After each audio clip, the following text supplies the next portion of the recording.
ಬೆಳಗಿನ ಬೆಳಕು. ಅರಣ್ಯಕಾಂಡ 14ನೇ ಅಧ್ಯಾಯ 29-38. ಯೆಹೋವನನ್ನು ನಿಮ್ಮ ಶತ್ರುವನ್ನಾಗಿ ಮಾಡಿಕೊಳ್ಳಬೇಡಿ. ಇಸ್ರಾಯೇಲ್ಯರು ಯೆಹೋವನ ವಾಗ್ದಾನವನ್ನು ತಿರಸ್ಕರಿಸಿ ಕಾನಾನ್ ದೇಶವನ್ನು ಪ್ರವೇಶಿಸಲು ನಿರಾಕರಿಸಿದ ನಂತರ ದೇವರು ಅವರ ಅಪನಂಬಿಕೆಯ ಪರಿಣಾಮಗಳನ್ನು ಘೋಷಿಸಿದನು. ಮೋಶೆಯ ಪ್ರಾರ್ಥನೆಗೆ ಉತ್ತರವಾಗಿ ಆತನು ಆ ಜನಾಂಗವನ್ನು ಕ್ಷಮಿಸಿದರೂ ಆ ದಂಗೆಯ ಪಾರ್ಥಿವ ಪರಿಣಾಮಗಳನ್ನು ಆತನು ತೆಗೆದುಹಾಕಲಿಲ್ಲ. ಕ್ಷಮೆಯು ಶಿಸ್ತು ಮತ್ತು ಶಿಕ್ಷೆಯನ್ನು ರದ್ದುಗೊಳಿಸಲಿಲ್ಲ. ಯೆಹೋವನನ್ನು ನಂಬಲು ಸತತವಾಗಿ ನಿರಾಕರಿಸಿದ ಆ ಪೀಳಿಗೆಯು ಆತನು ಅವರಿಗಾಗಿ ಸಿದ್ಧಪಡಿಸಿದ ಸ್ವಾಸ್ಥ್ಯವನ್ನು ಪಡೆದುಕೊಳ್ಳಲಿಲ್ಲ. ಆತನು ಹೀಗೆ ಸಾರಿದನು, ನಿಮ್ಮ ಹೆಣಗಳು ಆ ಅರಣ್ಯದಲ್ಲಿಯೇ ಬೀಳುವವು. ನಿಮ್ಮ ಸಂಪೂರ್ಣ ಸಂಖ್ಯೆಯಂತೆ ಎಣಿಸಲ್ಪಟ್ಟು ನನ್ನ ವಿರೋಧವಾಗಿ ಗೊಣಗುಟ್ಟಿದ 20 ವರ್ಷ ಮತ್ತು ಅದಕ್ಕಿಂತ ಹೆಚ್ಚಿನ ಪ್ರಾಯದ ಪ್ರತಿಯೊಬ್ಬರೂ ಯಾವುದೇ ಕಾರಣಕ್ಕೂ ಈ ದೇಶದೊಳಗೆ ಪ್ರವೇಶಿಸುವುದಿಲ್ಲ. ಅರಣ್ಯಕಾಂಡ 14ನೇ ಅಧ್ಯಾಯ 23-30. ಈ ತೀರ್ಪು ಯಾರ ಮೇಲೆ ಬಿತ್ತತೆಂಬುದನ್ನು ಜಾಗರೂಕತೆಯಿಂದ ಗಮನಿಸಿ. ಇದು ಮಿಲಿಟರಿ ಜನಗಣತಿಯಲ್ಲಿ ಎಣಿಸಲ್ಪಟ್ಟರೂ ಹಾಗೂ ದೇವರ ವಿರುದ್ಧವಾಗಿ ಸತತವಾಗಿ ಗೊಣಗುಟ್ಟಿದ 20 ವರ್ಷ ಮತ್ತು ಅದಕ್ಕಿಂತ ಹೆಚ್ಚಿನ ಪ್ರಾಯದ ಪ್ರತಿಯೊಬ್ಬ ಇಸ್ರಾಯೇಲಿನ ಕಡೆಗೆ ಸೂಚಿತವಾಗಿತ್ತು. ಇವರು ಆತನ ಮಹತ್ಕಾರ್ಯಗಳನ್ನು ತಮ್ಮ ಕಣ್ಣಾರೆ ಕಂಡವರಾಗಿದ್ದರು, ಮತ್ತೆ ಮತ್ತೆ ಆತನ ಮಾತನ್ನು ನಂಬಲು ನಿರಾಕರಿಸಿದ ಪುರುಷರಾಗಿದ್ದರು. ಆದರೆ ಈ ತೀರ್ಪು ಐಗುಪ್ತಗಿಂತ ಈಜಿಪ್ಟ್ ಹೊರಬಂದ ಪ್ರತಿಯೊಬ್ಬರ ಮೇಲೆಯೂ ಬೀಳಲಿಲ್ಲ. ಯೆಹೋಶುವ ಮತ್ತು ಕಾಲೇಬರು ಯೆಹೋವನನ್ನು ಸಂಪೂರ್ಣವಾಗಿ ನಂಬಿದ್ದರಿಂದ ಅವರನ್ನು ನಿರ್ದಿಷ್ಟವಾಗಿ ಉಳಿಸಲಾಯಿತು. ಲೇವಿಯರ ಗೋತ್ರವನ್ನು ಯುದ್ಧಕ್ಕಾಗಿ ಅಲ್ಲ, ಬದಲಾಗಿ ಗುಡಾರದ ಸಭಾಮಂಟಪದ ಸೇವೆಗಾಗಿ ನೇಮಿಸಲಾಗಿದ್ದರಿಂದ ಅವರನ್ನು ಮಿಲಿಟರಿ ಜನಗಣತಿಯಲ್ಲಿ ಸೇರಿಸಿರಲಿಲ್ಲ. ಆದುದರಿಂದ ಐಗುಪ್ತದಿಂದ ಬಂದ ಅನೇಕ ಲೇವಿಯರು ಇದರ ಕಾರಣದಿಂದ ಸಾಯದ ಹೊರತು ದೇಶವನ್ನು ಪ್ರವೇಶಿಸಲು ಸಾಧ್ಯವಾಯಿತು. ಕಾನಾನಿನಲ್ಲಿ ಸಿಂಹಾಸನರಾಗಿ ಎಲ್ಹಾಜರನ ಮಹಾಯಾಜಕರನ್ನಾಗಿ ಸೇವೆ ಸಲ್ಲಿಸುವುದನ್ನು ಪವಿತ್ರ ಗ್ರಂಥವು ನಿರ್ದಿಷ್ಟವಾಗಿ ಉಲ್ಲೇಖಿಸುತ್ತದೆ. ಮತ್ತು ಇತಾಮಾರನು ಸಹ ಅರಣ್ಯದ ಪ್ರಯಾಣದಿಂದ ಬದುಕಿ ಉಳಿಯದಂತೆ ಕಂಡುಬರುತ್ತದೆ. ಸತ್ಯವೇದವು ನಮಗೆ ಅವರ ಹೆಸರುಗಳ ಸಂಪೂರ್ಣ ಪಟ್ಟಿಯನ್ನು ನೀಡದಿದ್ದರೂ ಇತರ ಲೇವಿಯರು ಸಹ ದೇಶವನ್ನು ಪ್ರವೇಶಿಸಿದರು. ಅಲ್ಲದೆ ಈ ತೀರ್ಪು ಗಣತಿಯ ಸಮಯದಲ್ಲಿ 20 ವರ್ಷಕ್ಕಿಂತ ಕಡಿಮೆ ವಯಸ್ಸಿನವರಾಗಿದ್ದ ಮೇಲೆಯೂ ಬೀಳಲಿಲ್ಲ. ಅವರನ್ನು ಹೋರಾಡುವ ಯೋಧರ ಸಾಲಿನಲ್ಲಿ ಎಣಿಸಲಿಲ್ಲ. ಇಸ್ರಾಯೇಲ್ ಕಾದೇಶ್ ಬರ್ನೇಕದಲ್ಲಿ ನಿಂತಿದ್ದಾಗ 19 ವರ್ಷ ವಯಸ್ಸಾಗಿದ್ದ ಯುವಕನಿಗೆ ಆ ಜನಾಂಗವು ಅಂತಿಮವಾಗಿ ಕಾನಾನ್ ಪ್ರವೇಶಿಸಿದಾಗ ಸುಮಾರು 60 ವರ್ಷ ವಯಸ್ಸಾಗಿತ್ತು. ಆತನು ಸಹ ಈಜಿಪ್ಟಿನಿಂದ ಹೊರಬರುವುದನ್ನು ನೋಡಿದನು. ಕೆಂಪು ಸಮುದ್ರವನ್ನು ದಾಟಿದನು, ಸೀನಾಯಿ ಬೆಟ್ಟದ ಬಳಿ ನಿಂತಿದ್ದನು, ಮನ್ನಾವನ್ನು ತಿಂದಿದನು ಮತ್ತು ಅರಣ್ಯದಲ್ಲಿ ಪ್ರಯಾಣಿಸಿದನು. ಆದರೂ ಯೆಹೋವನು ಅವನನ್ನು ಈ ನಿರ್ದಿಷ್ಟ ತೀರ್ಪಿನಿಂದ ಉಳಿಸಿದನು. ಮತ್ತು ಮೋಶೆಯ ವಿದ್ಯಾನಿಯ ಸಂಬಂಧಿಯಾದ ಹೋಬಾಬನ ಕುಟುಂಬವು ಸಹ ಇಸ್ರಾಯೇಲರೊಂದಿಗೆ ಸೇರಿಕೊಂಡಿತು. ಅವನ ವಂಶಜರಾದ ಕೇನ್ಯರು ನಂತರ ಕಾನಾನಿನಲ್ಲಿ ಯೆಹೂದದ ಕುಲದ ಮಧ್ಯೆ ನೆಲೆಸಿದರು. ಪವಿತ್ರ ಗ್ರಂಥವು ಸ್ಪಷ್ಟವಾಗಿ ಹೇಳದಿದ್ದರೂ ಹೋಬಾಬನು ಸ್ವಂತ ಆ ದೇಶವನ್ನು ಪ್ರವೇಶಿಸಿದನೇ ಎಂಬುದು ಸ್ಪಷ್ಟವಾಗಿರಲಿಲ್ಲವಾದರೂ ಅವನ ಕುಟುಂಬವು ಖಂಡಿತವಾಗಿಯೂ ಇಸ್ರಾಯೇಲಿನ ಸ್ವಾಸ್ಥ್ಯದಲ್ಲಿ ಪಾಲು ಪಡೆಯಬೇಕಿತ್ತು. ನಂತರ ಯೆಹೋವನು ಜನರ ಭಯದಿಂದ ಹೇಳಿದ ಮತ್ತೊಂದು ದೂರ ಉತ್ತರಿಸಿದನು. ಅವನು ನಮ್ಮ ಹೆಂಡತಿಯರು ಮತ್ತು ನಮ್ಮ ಮಕ್ಕಳು ಕೊಳ್ಳೆಯಾಗುವರು ಎಂದು ಹೇಳಿದರು. ಕಾನಾನ್ ಪ್ರವೇಶಿಸುವುದು ಮತ್ತು ತಮ್ಮ ಮಕ್ಕಳ ವಿನಾಶಕ್ಕೆ ಕಾರಣವಾಗುತ್ತದೆ ಎಂದು ಅವರು ನಂಬಿದರು. ಆದರೆ ದೇವರು ಹೀಗೆ ಉತ್ತರಿಸಿದನು, ಕೊಳ್ಳೆಯಾಗುವರೆಂದು ನೀವು ಹೇಳಿದ ನಿಮ್ಮ ಮಕ್ಕಳನ್ನು ನಾನು ಒಳಗೆ ತರುತ್ತೇನೆ. ನೀವು ತಿರಸ್ಕರಿಸಿದ ದೇಶವನ್ನು ಅವರು ತಿಳಿದುಕೊಳ್ಳುವರು, ಅನುಭವಿಸುವರು. ಅರಣ್ಯಕಾಂಡ 14ನೇ ಅಧ್ಯಾಯ 31ನೇ ವಾಕ್ಯ. ಯೆಹೋವನ ಆಲೋಚನೆಗಳು ಜನರ ಆಲೋಚನೆಗಳಿಗಿಂತ ಎಷ್ಟು ಭಿನ್ನವಾಗಿದ್ದವು. ಪೋಷಕರು ತಮ್ಮ ಆಜ್ಞಾಪಾಲನೆ ಮಾಡಲು ನಿರಾಕರಿಸುವ ಮೂಲಕ ತಮ್ಮ ಮಕ್ಕಳನ್ನು ರಕ್ಷಿಸುತ್ತಿದ್ದೇವೆ ಎಂದು ಭಾವಿಸಿದರು. ವಾಸ್ತವದಲ್ಲಿ ಅವರ ಅಪನಂಬಿಕೆಯು ಅವರನ್ನು ಸ್ವಾಸ್ಥ್ಯದಿಂದ ಹೊರಗಿಟ್ಟಿತು. ಆದರೆ ಅವರ ಯಾವ ಮಕ್ಕಳಿಗಾಗಿ ಭಯಪಟ್ಟಿದ್ದರೋ ಅದೇ ಮಕ್ಕಳು ವಾಗ್ದಾನದ ನಾಡನ್ನು ಪ್ರವೇಶಿಸಿದ ಪೀಳಿಗೆಯಾದರು.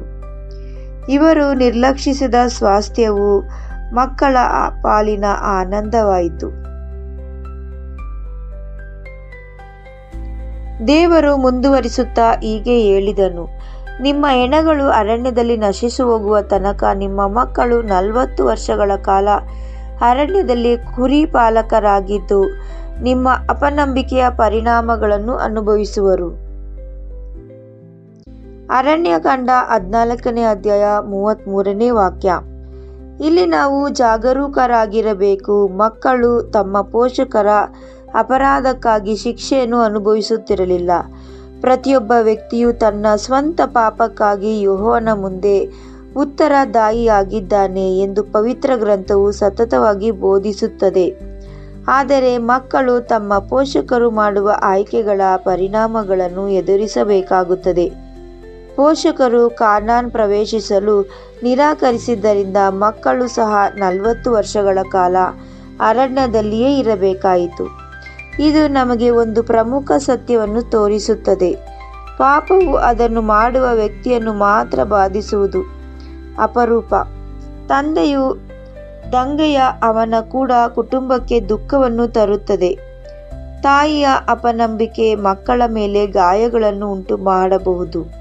ಒಂದು ಪೀಳಿಗೆಯ ಆಯ್ಕೆಗಳ ಪರಿಣಾಮಗಳು ಮುಂದಿನ ಪೀಳಿಗೆಯನ್ನು ತಲುಪುವುದು ಸಾಮಾನ್ಯ. ಆದಾಗ್ಯೂ ಯೆಹೋವನು ಸಂಪೂರ್ಣ ನ್ಯಾಯವಂತನಾಗಿರುತ್ತಾನೆ. ಆತನು ನಿರಪರಾಧಿ ಮಕ್ಕಳನ್ನು ಅವರ ಪೋಷಕರ ಅಪರಾಧಕ್ಕಿಂತ ಖಂಡಿಸುವುದಿಲ್ಲ. ಪ್ರತಿಯೊಂದು ಪೀಳಿಗೆಗೂ ತನ್ನ ಕಡೆಗೆ ತಿರುಗಲು ಅವಕಾಶ ನೀಡುತ್ತಲೇ ಆತನು ಮಾಡಿದ ಪಾಪದ ಪಾರ್ಥಿವ ಪರಿಣಾಮಗಳು ಮುಂದುವರಿಯಲು ಬಿಡುತ್ತಾನೆ. ನಂತರ ಇಸ್ರಾಯೇಲ್ಯರ ಅಲೆದಾಟವು ಸರಿಯಾಗಿ 40 ವರ್ಷಗಳ ಕಾಲ ಏಕೆ ಇರುತ್ತದೆ ಎಂಬುದನ್ನು ದೇವರು ವಿವರಿಸಿದನು. ಆತನು ನಿಮ್ಮ ದೇಶವನ್ನು ಗೂಢಚಾರ್ಯ ಮಾಡಿದ ದಿನಗಳ ಸಂಖ್ಯೆಗೆ ಅನುಗುಣವಾಗಿ, ಅಂದರೆ 40 ದಿನಗಳಂತೆ ಪ್ರತಿದಿನಕ್ಕೆ 1 ವರ್ಷದಂತೆ ನಿಮ್ಮ ಅಪರಾಧದ ಭಾರವನ್ನು ಹೊರಬೇಕು. ಹೀಗೆ 40 ವರ್ಷ. ಅರಣ್ಯಕಾಂಡ 14ನೇ ಅಧ್ಯಾಯ 34ನೇ ವಾಕ್ಯ ಎಂದನು. ದೇಶವನ್ನು ಅನ್ವಯಿಸಿದ 40 ದಿನಗಳ 40 ವರ್ಷಗಳ ಅಲೆದಾಟವಾದವು. ಶಿಕ್ಷೆಯು ಅಪರಾಧಕ್ಕೆ ಸರಿಯಾಗಿ ಹೊದಿಕೆಯಾಗಿತ್ತು.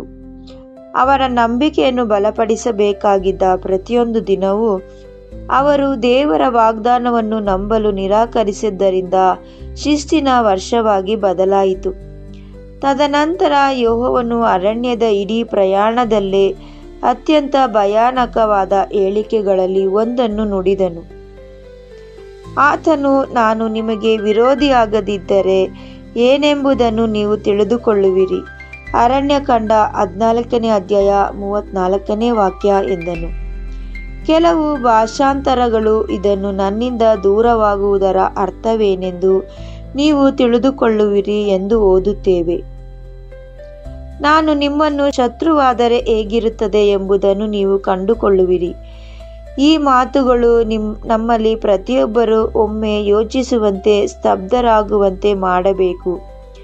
ಜೀವವುಳ್ಳ ದೇವರು ಒಬ್ಬ ವ್ಯಕ್ತಿಯನ್ನು ವಿರೋಧಿಸುವುದಕ್ಕಿಂತ ದೊಡ್ಡ ದುರಂತ ಇನ್ನೊಂದಿಲ್ಲ. ಪವಿತ್ರ ಗ್ರಂಥವು ಈ ಗಂಭೀರ ಸತ್ಯದ ಕುರಿತು ಮತ್ತೆ ಮತ್ತೆ ಎಚ್ಚರಿಸುತ್ತದೆ. ಇಬ್ರಿಯರಿಗೆ ಬರೆದ ಪತ್ರದ ಲೇಖಕರು, ಜೀವವುಳ್ಳ ದೇವರ ಕೈಯಲ್ಲಿ ಬೀಳುವುದು ಭಯಂಕರವಾದುದು, ಇಬ್ರಿಯರಿಗೆ 10ನೇ ಅಧ್ಯಾಯ 31ನೇ ವಾಕ್ಯ ಎಂದು ಸಾರುತ್ತದೆ. ಯಾಕೋಬನು ದೇವರ ಅಹಂಕಾರಿಗಳನ್ನು ವಿರೋಧಿಸುತ್ತಾನೆ, ಆದರೆ ದೀನರಿಗೆ ಕೃಪೆಯನ್ನು ನೀಡುತ್ತಾನೆ. ಯಾಕೋಬ ಬರೆದ ಪತ್ರಿಕೆ 4ನೇ ಅಧ್ಯಾಯ 6ನೇ ವಾಕ್ಯ ಎಂದು ಬೋಧಿಸುತ್ತಾನೆ. ಆಗ ಪೇತ್ರನು ಅದೇ ಮಾತುಗಳನ್ನು ಪುನರಾವರ್ತಿಸುತ್ತಾ, ದೇವರು ಅಹಂಕಾರಿಗಳನ್ನು ಎದುರಿಸುತ್ತಾನೆ, ಆದರೆ ದೀನರಿಗೆ ಕೃಪೆಯನ್ನು ನೀಡುತ್ತಾನೆ. ಯೆಹೋವನು ತನ್ನ ಜನರ ಪರವಾಗಿ ಹೋರಾಡುವಾಗ ಯಾವುದೇ ಶತ್ರುವು ಅವನ ಮುಂದೆ ನಿಲ್ಲಲು ಸಾಧ್ಯವಿಲ್ಲ. ಆದರೆ ಯೆಹೋವನೊಬ್ಬ ವ್ಯಕ್ತಿಯ ವಿರುದ್ಧವಾಗಿ ನಿಂತಾಗ ಯಾವ ಮಾನವ ಶಕ್ತಿಯು ಗೆಲ್ಲಲು ಸಾಧ್ಯವಿಲ್ಲ. ಯೆಹೋವನು ಇಸ್ರಾಯೇಲ್ಯರ ಪರವಾಗಿ ಹೋರಾಡಿದ ಕಾರಣದಿಂದಲೇ ಅವರು ಒಮ್ಮೆ ಫೇರೋನಿಂದ ಬಿಡುಗಡೆ ಹೊಂದಿದರು. ಈಗ ತಮ್ಮ ಸತತ ಅಪನಂಬಿಕೆಯ ಮೂಲಕ ಯೆಹೋವನು ತಮ್ಮ ದಂಗೆಯನ್ನು ವಿರೋಧಿಸುವ ದುಃಖವನ್ನು ಅವರು ಅನುಭವಿಸುವಂತಾಯಿತು. ಒಮ್ಮೆ ಅವರ ಶಕ್ತಿಶಾಲಿ ರಕ್ಷಕನಾಗಿದ್ದ ಅದೇ ದೇವರು ಈಗ ಅವರಿಗೆ ವಿರುದ್ಧವಾಗಿ ನಿಂತನು ಮತ್ತು ಅದನ್ನು ಬದಲಾಯಿಸುವ ಸಾಮರ್ಥ್ಯ ಭೂಮಿಯ ಮೇಲಿನ ಯಾವ ಶಕ್ತಿಗೂ ಇರಲಿಲ್ಲ. ಇದು ಪ್ರತಿಯೊಂದು ಹೊಸ ಸೃಷ್ಟಿಗೆ ಒಂದು ಗಂಭೀರವಾದ ಎಚ್ಚರಿಕೆಯಾಗಿದೆ. ಕ್ರಿಸ್ತನು ನಮ್ಮ ಕ್ರಿಯೆಗಳನ್ನು ವಿರೋಧಿಸುವ ರೀತಿಯಲ್ಲಿ ನಾವು ಎಂದಿಗೂ ಜೀವಿಸಬಾರದು. ನಾವು ಆತನ ಚಿತ್ತವನ್ನು ತಿಳಿದು ವಿರೋಧಿಸಿದಾಗೆಲ್ಲ ಯೆಹೋವನು ನಮ್ಮ ಶತ್ರುವನ್ನಾಗಿ ಮಾಡಿಕೊಳ್ಳುತ್ತಾನೆ.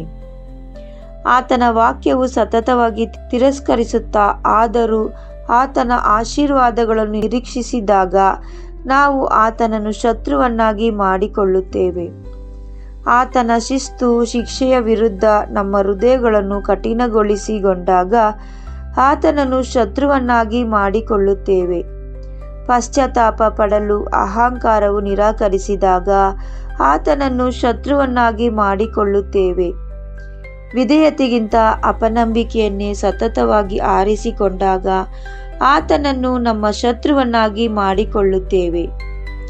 ಆದಾಗ್ಯೂ ದೇವರ ವಿರೋಧಿಯು ಎಂದಿಗೂ ಅನ್ಯಾಯ ಅಥವಾ ಕ್ರೂರವಾದುದಲ್ಲ ಎಂಬುದನ್ನು ನಾವು ಅರ್ಥ ಮಾಡಿಕೊಳ್ಳಬೇಕು. ಆತನು ತನ್ನ ಜನರನ್ನು ನಾಶ ಮಾಡುವ ವಿಷಯಗಳನ್ನು ಮಾತ್ರ ವಿರೋಧಿಸುತ್ತಾನೆ. ಅಹಂಕಾರವು ವಿನಾಶಕ್ಕೆ ಒಯ್ಯುವುದರಿಂದ ಆತನು ಅಹಂಕಾರವನ್ನು ಎದುರಿಸುತ್ತಾನೆ. ಆತನು ತನ್ನ ಮಕ್ಕಳನ್ನು ಪ್ರೀತಿಸುವುದರಿಂದ ಅವರ ಅವಿಧತೆಯನ್ನು ಶಿಸ್ತುಪಡಿಸುತ್ತಾನೆ. ಅಪನಂಬಿಕೆಯು ತನ್ನ ಜನರನ್ನು ತನ್ನ ವಾಗ್ದಾನಗಳ ಪರಿಪೂರ್ಣತೆಗೆ ಪ್ರವೇಶಿಸಿದಂತೆ ತಡೆಯುವುದರಿಂದ ಆತನು ಅದನ್ನು ಎದುರಿಸುತ್ತಾನೆ. ಆತನ ವಿರೋಧವು ನಮಗೆ ಹಾನಿಯನ್ನು ಬಯಸುವ ಶತ್ರುವಿನ ಕೋಪವಲ್ಲ, ಬದಲಾಗಿ ತನ್ನ ಮಗು ಸಂತೋಷದಿಂದ ವಿನಾಶದತ್ತ ಸಾಗುವುದಕ್ಕೆ ಬಿಡದ ತಂದೆಯ ದೃಢವಾದ ಕೈಯಾಗಿದೆ.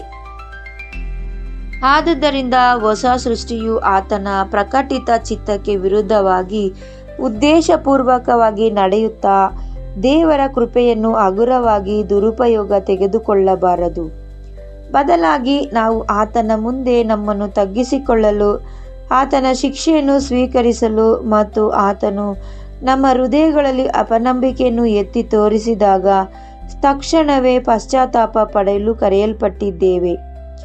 ಹೀಗೆ ಈ ವೃತ್ತಾಂತದ ಕೊನೆಯಲ್ಲಿ ಇಡೀ ಜನಾಂಗದ ಹೃದಯಗಳನ್ನು ದಾರಿ ತಪ್ಪಿಸಿದ 10 ಮಂದಿ ಗೂಢಚಾರರ ಮೇಲೆ ಯೆಹೋವನ ತೀರ್ಪು ಬಿತ್ತು. ಪವಿತ್ರ ಗ್ರಂಥವು ಹೀಗೆ ಹೇಳುತ್ತದೆ: ದೇಶವನ್ನು ಗೂಢಚಾರ್ಯ ಮಾಡಲು ಮೋಶೆ ಕಳುಹಿಸಿದ ಆ ಪುರುಷರು ಯೆಹೋವನ ಮುಂದೆ ಸಾಂಕ್ರಾಮಿಕ ರೋಗದಿಂದ ಸತ್ತರು. 10 ಮಂದಿ ಅಪನಂಬಿಕೆಯನ್ನು ಹರಡಿದರು ಮತ್ತು ಆ 10 ಮಂದಿ ದೈವಿಕ ತೀರ್ಪಿನ ಅಡಿಯಲ್ಲಿ ನಾಶವಾದರು. ಯೋಷುವ ಮತ್ತು ಕಾಲೇಬರು ಮಾತ್ರ ಜೀವಂತವಾಗಿ ಉಳಿದರು. ಯೆಹೋವನನ್ನು ನಂಬಿದ ಆ ಇಬ್ಬರು ಸ್ವಾಸ್ಥ್ಯವನ್ನು ಪಡೆದುಕೊಳ್ಳಲು ಬದುಕಿದರು. ಆದರೆ ಜನರನ್ನು ಯೆಹೋವನನ್ನು ತಿರಸ್ಕರಿಸುವಂತೆ ಪ್ರಬೋಧಿಸಿದ ಆ 10 ಮಂದಿ ಎಂದಿಗೂ ಅದರಲ್ಲಿ ಪ್ರವೇಶಿಸಲಿಲ್ಲ. ಅಪನಂಬಿಕೆಯಿಂದ ಗುರುತಿಸಲ್ಪಟ್ಟು ಮರಣದಲ್ಲಿ ಅಂತ್ಯವಾಯಿತು. ಮತ್ತೊಂದು ನಂಬಿಕೆಯಿಂದ ಗುರುತಿಸಲ್ಪಟ್ಟ ಸ್ವಾಸ್ಥ್ಯವನ್ನು ಹೊಂದುವಲ್ಲಿ ಅಂತ್ಯವಾಯಿತು. ಆದುದರಿಂದ ಅರಣ್ಯದ ಈ ವೃತ್ತಾಂತವು ಪ್ರತಿಯೊಬ್ಬ ವಿಶ್ವಾಸಿಯ ಮುಂದೆ ಒಂದು ಗಂಭೀರವಾದ ಆಯ್ಕೆಯನ್ನು ಇಡುತ್ತದೆ. ನಾವು ಭಯದ ಧ್ವನಿಯನ್ನು ನಂಬುತ್ತೇವೆಯೋ ಅಥವಾ ಯೆಹೋವನ ಧ್ವನಿಯನ್ನು ನಂಬುತ್ತೇವೆಯೋ? ಆತನು ನಮ್ಮನ್ನು ವಿರೋಧಿಸುವ ಪರಿಸ್ಥಿತಿ ಬರುವವರೆಗೂ ಆತನ ತಿದ್ದುಪಡಿಯನ್ನು ಎದುರಿಸುತ್ತೇವೆಯೋ ಅಥವಾ ಆತನ ಮಹಾನ್ ಹಸ್ತದ ಕೆಳಗೆ ನಮ್ಮನ್ನು ನಾವು ತಗ್ಗಿಸಿಕೊಳ್ಳುತ್ತೇವೆಯೋ ಅಹಂಕಾರ, ಅಪನಂಬಿಕೆ ಅಥವಾ ಸತತ ದಂಗೆಯ ಮೇಲೆ ಮೂಲಕ ಯೆಹೋವನನ್ನು ನಮ್ಮ ಶತ್ರುವನ್ನಾಗಿ ಎಂದಿಗೂ ಮಾಡಿಕೊಳ್ಳದಿರೋಣ.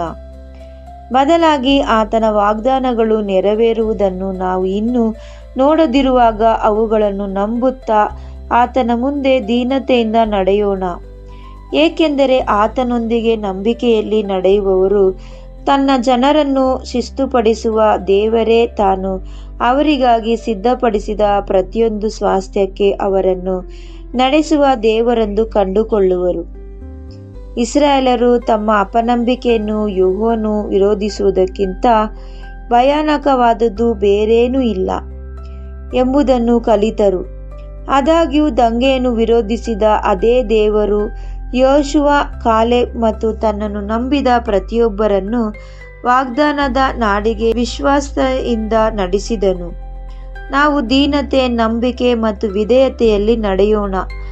ಇದರಿಂದ ಕ್ರಿಸ್ತನು ಯಾವಾಗಲೂ ನಮ್ಮ ಪರವಾಗಿ ಮಾತನಾಡುವ ಮಧ್ಯಸ್ಥನು ಮತ್ತು ನಮ್ಮ ಕುರಿಪಾಲಕನೂ ಆಗಿರುತ್ತಾನೆ, ಹೊರತು ನಮ್ಮ ಹಠಮಾರಿ ಹೃದಯವನ್ನು ಎದುರಿಸಬೇಕಾದವನಾಗಿರುವುದಿಲ್ಲ.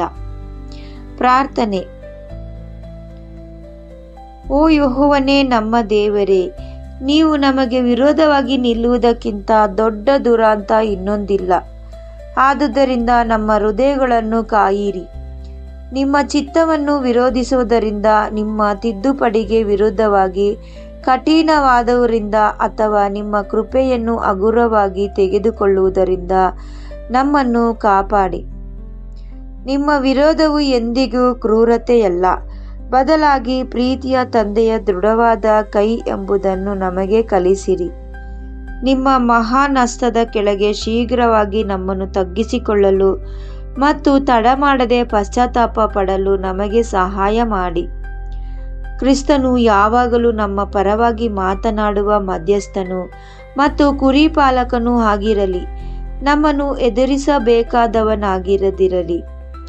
ದೇವರು ತನ್ನ ತಕ್ಕ ಸಮಯದಲ್ಲಿ ನಿಮ್ಮನ್ನು ಹೆಚ್ಚಿಸುವಂತೆ ಆತನ ಬಲವುಳ್ಳ ಹಸ್ತದ ಕೆಳಗೆ ನಿಮ್ಮನ್ನು ತಗ್ಗಿಸಿಕೊಳ್ಳಿರಿ. 1 ಪೇತ್ರ ಬರೆದ ಪತ್ರಿಕೆ 5ನೇ ಅಧ್ಯಾಯ 6ನೇ ವಾಕ್ಯ. ಕ್ರಿಸ್ತನ ನಾಮದಲ್ಲಿ ಪ್ರಾರ್ಥಿಸುತ್ತೇವೆ ನಮ್ಮ ಪರಮ ತಂದೆಯೇ, ಆಮೇನ್.